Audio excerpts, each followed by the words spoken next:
Apa kabar saudara dikasih Tuhan? Kita ketemu lagi dalam Syafaat Malam GKI Gading Indah. Nah, hari ini saya tidak jalan-jalan ya.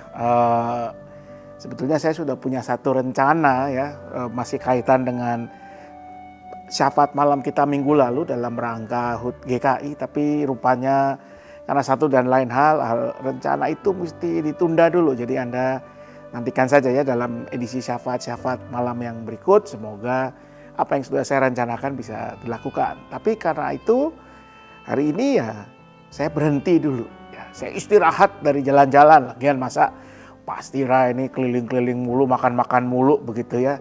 Hari ini saya berhenti dulu dan karenanya ada di ruangan yang tentu familiar buat Anda keluarga besar GKI Gading Indah ya. Ruang ibadah kita. Nggak ada makanan di sini, tidak ada, ya ada sih alat makan dalam rangka perjamuan kudus, tapi ya tentu bukan alat makan beneran ya saudara. Tapi hari ini karena itu saya mau mengajak kita bicara atau kita merenungkan makna dari berhenti, beristirahat. Nah, buat kebanyakan orang Kristen kita biasa memahami bahwa hari Minggu, Arin yang baru saja kita rayakan, itu sering kita sebut sebagai hari Sabat, ya, hari perhentian, hari istirahat. Ya, biarpun sebetulnya kata Sabat yang dimaksudkan dalam Alkitab ya, yang dikatakan misalnya disampaikan di bagian dari 10 perintah Allah di kitab Keluaran, ingat dan kuduskan hari Sabat misalnya, sebetulnya oleh orang-orang Israel pada masa itu dan sampai sekarang oleh orang Yahudi dimaknai sebagai atau jatuh pada hari Sabtu justru, bukan hari Minggu. Dan memang kata Sabat dan Sabtu itu punya akar yang sama ya. Kalau Anda buang semua huruf hidupnya, semua vokalnya, sisakan konsonannya, maka Sabat dan Sabtu itu sama sebetulnya. Jadi memang buat orang Israel, buat orang Yahudi, hari Sabat itu dimulai dari hari Jumat ketika matahari terbenam dan sampai pada hari Sabtu ketika matahari terbenam. Itu hari Sabat, itu di hari di mana orang-orang Israel dan kemudian orang Yahudi sampai zaman Tuhan Yesus berhenti dari segala pekerjaan yang mereka lakukan. Ya, karena itulah kalau kita ingat cerita pada waktu Tuhan Yesus disalibkan, karena hari Sabat sudah menjelang, maka kemudian diperintahkanlah supaya para tahanan yang tersalib itu dipatahkan kakinya supaya mereka mati ya, kalau ya belum mati pada waktu itu, tapi kita ingat ditemui Tuhan Yesus sudah meninggal pada waktu itu. Jadi itulah hari Sabat, hari di mana orang-orang Israel ya, umat Yahudi sampai hari ini berhenti. Nah, kemudian oleh gereja hari Sabat itu diberi makna yang baru. Sabatnya gereja, sabatnya Kristiani adalah hari Minggu, hari di mana Kristus dibangkitkan. Ya, kalau Sabat itu aslinya adalah hari terakhir dalam satu minggu, maka hari Minggu itu menjadi hari yang pertama, hari baru awal dari minggu. Kita suka mengira awal minggu itu hari Senin, padahal hari Minggu, awal minggu itu sebetulnya hari Minggu, saudara. Kalau kita lihat kalender yang benar itu dimulai dari Minggu, baru Senin, Selasa, Rabu, dan seterusnya. Nah, gereja kemudian memaknai hari Sabatnya jatuh pada hari Minggu, hari perhentian. Dan di hari itulah biasanya orang-orang Kristen pada masa lalu ya, di Eropa misalnya, itu memang berhenti, tidak melakukan apa-apa, berhenti dari segala pekerjaan, dan mereka biasanya isi dengan ibadah lalu kembali ke rumah, keluarga. Memang dalam tradisi gereja hari Sabat itu tidak dilakukan sekeras orang Yahudi, apalagi orang Yahudi pada zaman Tuhan Yesus, di mana totally mereka berhenti dari semua pekerjaan.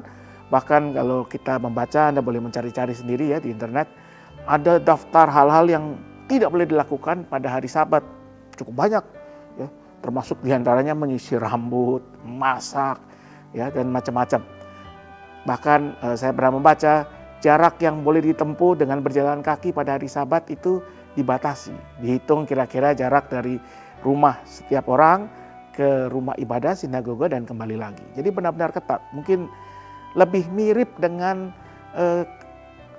saudara kita umat Hindu Bali ketika mereka merayakan Hari Raya Nyepi. Kira-kira seperti itulah. Tapi kalau Nyepi setahun sekali, Sabat itu tiap minggu ya diadakan, dilakukan. Nah, ketika gereja kemudian memindahkan hari Sabat itu ke hari Minggu, lama-lama itu menjadi sebuah bagian dari kehidupan masyarakat di Barat ya, di Eropa, lalu kemudian ke Amerika Utara. Karena itu misalnya saya ingat 6 tahunan lalu waktu saya berkesempatan melayani di sebuah negara yang kuat pengaruh budaya Eropanya, pada hari Sabtu dan Minggu pada waktu itu masih banyak toko yang tutup justru. Bahkan di pusat perbelanjaan masih ada sejumlah toko yang memang tidak buka pada hari itu. Nah, saya diceritakan lalu oleh orang-orang di sana, oh ini sudah baik, sudah lebih ada perubahan Pak. Beberapa tahun lalu, 10-20 tahun lalu bahkan total ditutup ya. Mall itu tidak buka pada hari Minggu, pada hari Sabtu mereka buka, hari Minggu mereka tutup. Saya juga membaca misalnya di beberapa negara Eropa seperti Jerman, hal itu masih berlangsung. Pusat-pusat perbelanjaan justru tutup di hari Minggu ya, bertentangan beda sekali ya dengan kita di Indonesia. Sabtu Minggu itu justru hari paling padatnya pusat-pusat perbelanjaan. Coba Anda pergi ke mall di Kelapa Gading pada hari Sabtu Minggu, waduh kalau Anda kurang pagi, terlambat agak siang mendekati jam makan atau sore, selamat dah Anda mencari tempat parkir ya. Apalagi kalau sedang ada event ya. Kalau saya itu mengikuti satu account Instagram yang membahas seputar aktivitas kegiatan masyarakat di Kelapa Gading. Itu kalau udah Sabtu Minggu isinya sama. Macet, parkiran mall penuh, ada event ini, 1 jam keluar dari parkiran, keluar dari mall. Jadi memang berbeda sekali. Bahkan kita pun hari Minggu ya nggak melakukan Sabat seperti itu. Betul, kita beribadah, tapi habis itu kita makan dengan keluarga ke mall, mungkin pergi jalan-jalan dan sebagainya. Dan saya merasa itu ya satu perkembangan yang wajar dan sangat bisa terjadi. Tapi saya mau mengajak kita merenungkan makna dari istirahat itu. Satu ayat yang menarik saudara, mungkin kita tidak memperhatikannya. Di Kejadian 2 ayat ketiga, ini jadi akhir dari cerita penciptaan yang berdasarkan Kejadian 1 ayat 1 sampai 2 ayat 3. Itu dikatakan begini, lalu Allah memberkati hari ke-7 itu dan mengkuduskannya, karena pada hari itulah ia berhenti dari segala pekerjaan penciptaan yang telah dibuatnya. Mungkin kita tidak pernah merenungkan ayat ini secara agak mendalam ya. Allah berhenti dari segala pekerjaan penciptaan yang telah dibuatnya. Allah berhenti, saudara. Coba bayangkan. Allah berhenti bekerja. Dulu mungkin kita menerima ayat ini ya begitu saja ya. Lalu kemudian hari Sabat kita harus berhenti bekerja, tidak melakukan apa-apa. Tapi coba kita pikir, kalau Allah sampai berhenti bekerja, apa jadinya hidup kita? Apa jadinya dunia ini, ciptaan Allah ini? Kalau Allah berhenti bekerja, harusnya dalam pemahaman kita, kehidupan pun berhenti. Tapi sebetulnya yang ayat ini mau katakan adalah barangkali Allah berhenti dari karya penciptaan yang dilakukannya dalam kisah penciptaan itu.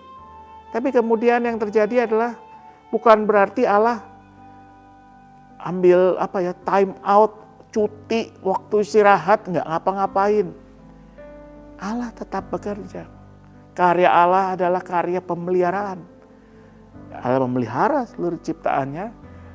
Allah membarui ciptaannya. Setiap waktu, tidak pernah berhenti sampai sekarang dan selama-lamanya seterus-terusnya.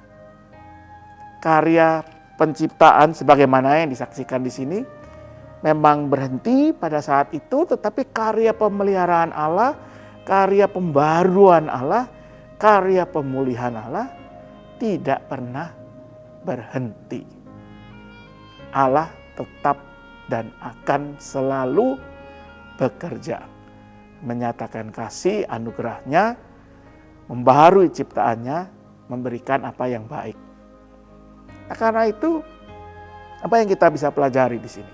Seringkali perdebatan tentang hari Sabat itu dari zaman Tuhan Yesus, bahkan sampai hari ini kadang-kadang masih ada yang mempertanyakannya ya, apa artinya, apa kita nggak boleh bekerja, boleh nggak orang buka toko, yang punya toko berhenti buka toko ya. Orang yang punya restoran berhenti pada hari Sabat tutup. Orang yang buka stand di food court di mall tutup pada hari Sabat, pada hari Minggu atau Sabtu lah, mungkin ada beberapa kelompok Kristen yang tetap meyakini seperti itu. Apa berarti seperti itu? Ya boleh-boleh saja, silakan saja kalau mau dipahami seperti itu. Tapi yang mau lebih saya tekankan di sini adalah bahwa barangkali kita tidak perlu memperdebatkan atau berhenti pada makna literalnya ya. Berhenti tidak ngapa-ngapain. Berhenti ya, tutup semuanya. Tapi kita kembali pada maknanya, yaitu bahwa bukan berarti Allah itu berhenti bekerja, tetapi Dia memelihara ciptaannya, tetap melakukan yang baik. Kalau kita misalnya ya udah saya berhenti dari semua pekerjaan, tidak ngapa-ngapain, cuma ke gereja lalu pulang lagi, tetapi kemudian hari itu kita isi misalnya dengan marah-marah ya, dengan bergosip, dengan tidak melakukan hal yang baik ya, atau mungkin karena saya tutup toko ya udah pegawai kurangin semua gajinya, dihitung kerja cuman pas buka tok, sehingga gaji mereka tidak mencukupi apa yang harusnya menjadi kebutuhan atau sesuai ketentuan minimum. Maka di situ sebetulnya menurut saya makna Sabat itu menjadi dengan keliru justru kita pahami. Sabat harusnya menyatakan pemeliharaan Allah, kasih Allah yang memelihara, membaharui ciptaannya. Dan itu yang juga harus kita nyatakan. Kalau kita meyakini Allah memelihara hidup kita, Allah memelihara dan membaharui hidup kita, maka itu juga yang harus kita kerjakan dalam setiap hari yang kita jalani, termasuk hari yang kita yakini sebagai Sabat itu, entah mau Sabtu, entah mau Minggu. Apapun hari itu harus menjadi hari yang di mana kita menyatakan karya pembaharuan, karya pemeliharaan Allah. Jadi Anda mau buka toko di Sabtu atau Minggu terserah, tetapi jangan lupakan orang-orang yang bekerja kepada Anda. Jangan lupakan mereka-mereka yang lewat Anda Tuhan memberkati. Jangan sampai kemudian karena alasan itu Anda membuat hidup orang lain menjadi susah, menjadi tidak sejahtera. Atau kemudian karena alasan itu kita tidak peduli dengan orang lain, yang penting saya sudah menerima berkat dan sejahtera. Itu bukan makna dari Sabat yang Tuhan kehendaki. Di kali lain kita bisa merenungkan lagi makna Sabat yang bahkan jauh lebih luas, jauh lebih luar biasa lagi. Tapi hari ini saya mau berhenti dengan mengajak kita merenungkan bahwa betul kita berhenti, kita beristirahat, kita merenungkan, kita mensyukuri anugerah Allah yang sudah kita terima.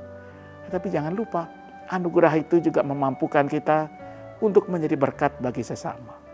Karena itu jangan pusing atau memperdebatkan yang menghabiskan tenaga berlebihan di hal yang literal ya, harus tutup apa enggak Sabtu atau Minggu. Tapi yang paling penting apakah dalam setiap hari yang Tuhan anugerahkan kepada kita, kita sudah menyatakan karya pemeliharaan, karya Allah yang memberkati, membawa kebaikan untuk seluruh ciptaan itu. Selamat malam, selamat beristirahat, Tuhan memberkati selalu. Mari kita berdoa. Ya Tuhan, kami bersyukur untuk anugerah-Mu bagi kehidupan kami. Kami bersyukur untuk istirahat yang Kau berikan. Biarlah setiap waktu, termasuk waktu istirahat kami, juga boleh menjadi berkat bagi sesama kami. Biarlah kami dengan bertanggung jawab mempergunakan setiap waktu yang Kau berikan, baik itu untuk menjalani kehidupan kami, bekerja, bermain, waktu bersama keluarga kami, waktu ibadah kami. Dalam semuanya biarlah nama-Mu dipermuliakan. Kami mau berdoa pada hari ini, kami mau mendukung keluarga-keluarga kami, anggota gereja kami dalam setiap pergumulan mereka, baik itu pergumulan ekonomi, pergumulan keluarga, pergumulan kesehatan. Kami berdoa untuk mereka-mereka yang dalam berbagai kondisi kesehatan, dalam perawatan, dalam pemulihan di rumah maupun di rumah sakit, dalam persiapan menjalani satu tindakan medis maupun dalam pemulihan sesudah tindakan. Biarlah Tuhan yang menguatkan dan memulihkan mereka semua. Tuhan juga yang cukupkan keluarga yang mendampingi, beri tenang, beri kekuatan, kesehatan, hikmat dalam setiap apa yang mereka kerjakan. Kami berdoa untuk Bapak Bambang Kristanto, Bapak Hari Dwi Yoga, Ibu Susi Ernawati, Ibu Suciwati, Ibu Kunjung, dan Bapak Andi Hamdono. Tuhan yang berikan kepada mereka apa yang terbaik dari-Mu, kuatkan dan sertai selalu. Kami berdoa untuk gereja kami dalam setiap pergumulan, dalam setiap tantangan pelayanan yang dilakukan. Jadikan kami semua perpanjangan tangan-Mu. Jadikan kami saksi-saksi Kristus lewat setiap hal yang kami kerjakan.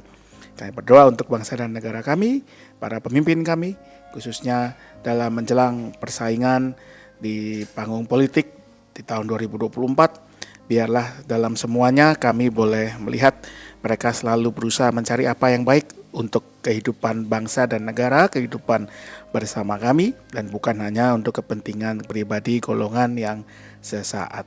Kami serahkan diri kami serahkan istirahat kami sepenuhnya, seutuhnya hanya dalam satu nama, Yesus Kristus, Tuhan dan Juru Selamat kami yang hidup. Amin.